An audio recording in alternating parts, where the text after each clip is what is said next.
we've done our top six. I would like you all. We're going to play a little game now. We're going to play lip service for the rest of the Premier League because we're only obsessed with the big clubs. I would like you to tell me which club outside the traditional top six. And I mentioned top six, not by league, but simply by revenue. Because if you haven't noticed, whoever's number 6 in the top 6 this year, their revenue and their wage bill is like twice as high as everybody else. Okay, so there is a different league being played. So tell me who's going to finish highest out of the rest. Augie, I'll start with you. I would probably say Wolves right now. I still think Wolves are a decent unit. You know, a big Fabio Silva fan. Yeah, Fabio Silva. Yeah, Everton have brought a lot of players in, and there's a few question marks on some of the players. I'm not quite sure how James Rodriguez will work out. It could be a sensation, or it could be anything but. Leicester. They tailed away so badly in the last season. I think you don't need to mention all of them. We asked you one. We asked you one. Well, I mean, yeah, but I'm just talking about. I think there's 3 or 4 contenders to finish 7th, so I'm just assessing. Yes, I know. But the question was, who will finish the highest? One club. Leeds. The idea is you mention one club and you talk about it. Then I mention a different club, Joseph. So this way we hit another 3 clubs. Well, I'll save you some time. So your choice is Wolves, yes? Yeah. Okay. One club. What club has not Augie mentioned? So No. No. You know my pick, because I'm a romantic, as you know, being French especially. I go for Leeds. Ooh. Yeah, I go for Bielsa. Come on. Let me explain.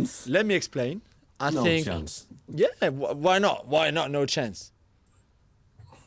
Just because there's so many elements that. Listen, how often have you seen Leeds in the last 2 years? How often I have seen Leeds play? You say?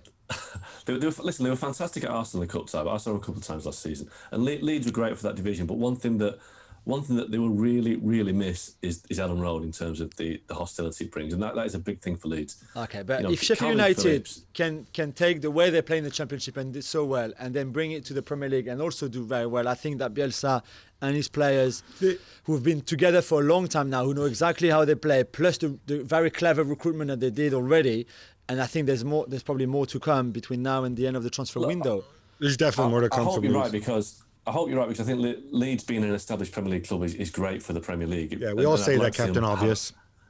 But I'd like to see him have a season with Ellen Road full and bringing back the experience. But I think one thing that could be a surprise this year is Newcastle.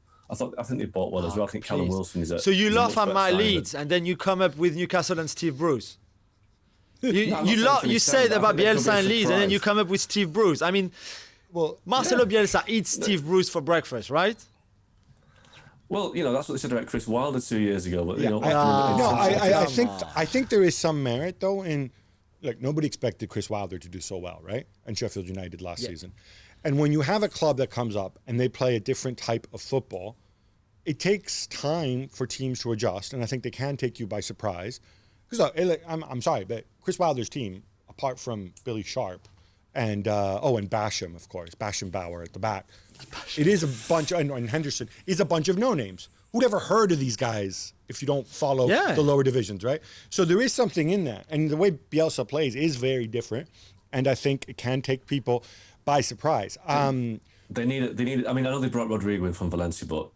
Patrick Bamford won't score many goals in the Premier League. I'm sorry, he won't.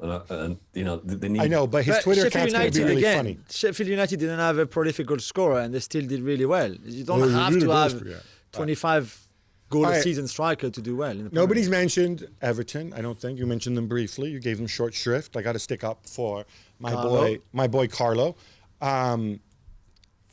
Look, I don't. Obviously, on paper, I'm assuming they're going to have the highest wage bill outside the top 6 as well. I think that matters.